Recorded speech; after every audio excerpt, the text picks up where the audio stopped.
Hello, and welcome to the channel. It's officially spooky season, and you know what that means, right? Honestly, I have no clue what that means. But it's spooky season, so let's get ready. Today we're going to be sculpting one of my favorite characters from Poppy Playtime's Chapter 3, Nightmare Huggy Wuggy. First, we're going to start off with a big lump of clay that we're then going to fold into kind of like a heart shape, except it has sharp points at the top, something like this.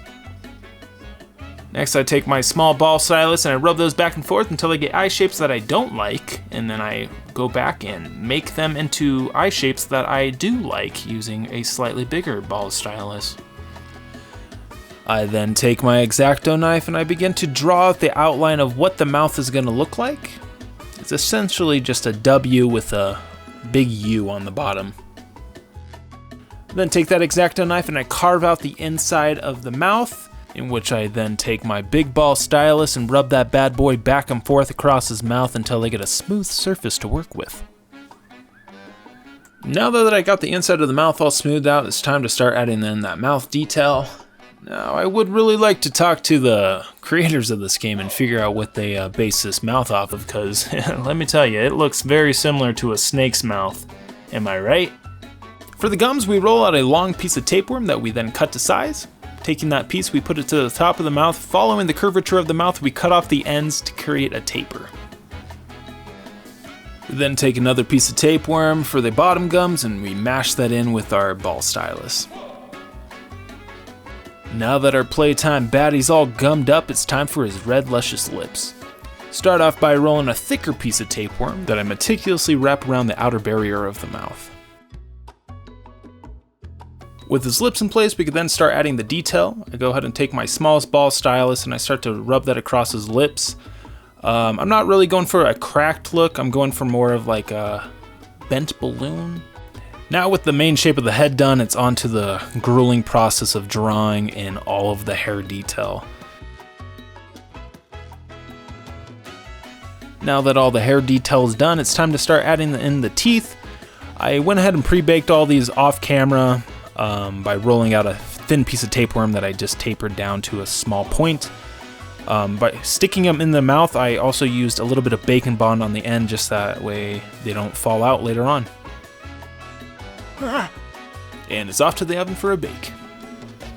Next, we can start on the body. We start off with a piece of hefty armature wire that I bent into a proper walking through the hall shape, and then we start to cover this bad boy up with some tinfoil. I try to make the limbs pretty thin with the tinfoil, that way when we add the clay on top it doesn't thicken it up too much. It's really just there for the clay to grip onto something.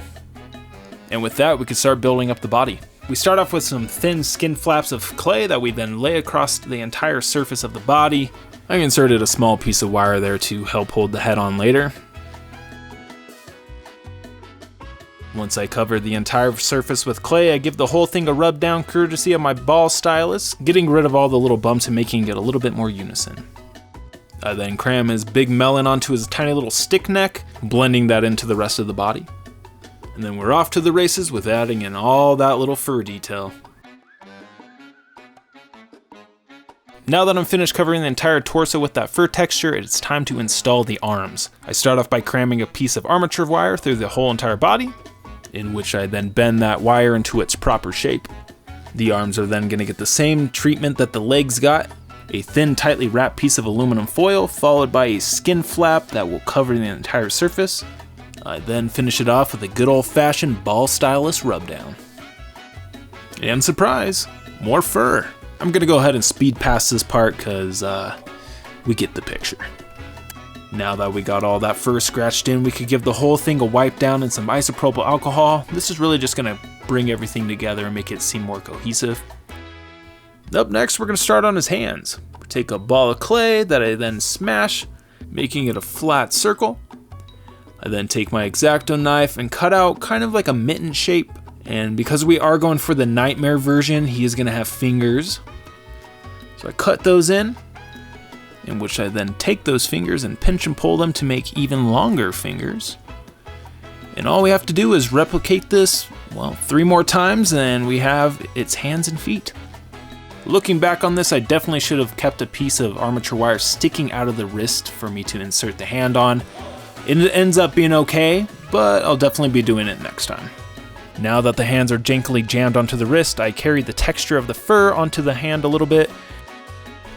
I do the same thing with the feet. The feet were a little bit easier. And for the final details, I take little chunks of clay, put them around the hands and feet, and then carry on that hair texture. This makes it look like little tufts of fur going over the hands. And we're off to the oven for its final bake and onto the painting session. I went ahead and spread the entire thing with some white gesso. I feel like this makes it a little bit easier to apply paint, in which our first color is going to be a dark blue. The reason I'm starting with a dark blue is that way I could get it deep down into the recesses of the fur to give it a little bit more depth. At this point, I kind of realized it looked like a demented Sonic. Once that blue dries, I go ahead and go over top of that with an even darker blue, but I make sure I dab it off before it sets, just to make sure that the blue underneath pops out. Now that his darker undercoat of blue is completely dry, I could go over the top of it with a dry brushing of a lighter blue. For his eyes, we fill in those holes with black because they don't make anything darker. And with his black eyes blackened, it is on to making his red lips red. And for the inside of the mouth, I use a wash of like a kind of darker red, maroonish gray color. I'm not really sure how to describe it. I then tickle the tips of his lips with the lighter pink to help make the wrinkles pop a little bit more. I wasn't a huge fan of the plain white teeth, so I went ahead and gave them a wash of like a burnt sienna color. His hands get a very yellow, being careful not to get it on the fur. Then I go over his hands and feet with a dark burnt orange wash. And with that done, his painting is complete and it is on to the base. First, we start off with a block of foam that we then cover with a second block of foam. I was going to use pieces of coffee stir to make up the wood paneling on the floor, but I didn't have enough, so I had to draw them in on this instead. The reason I'm using this softer black foam on top, I felt like it held the detail a little bit more, and the other one had just way too much texture. Now that I'm done drawing in the wood panels, I could then go in and add the wood grain details. I cover the entire surface with a dark brown wash, followed by a reddish brown color that I dry brush over the top. And I finish by painting the entire outside black, and with that, here are those creepy AF glamour shots.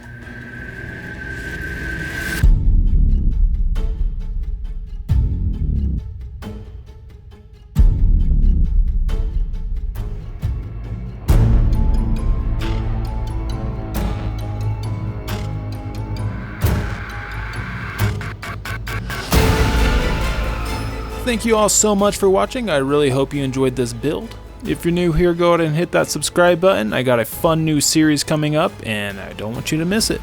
And with that, I'll see you next time.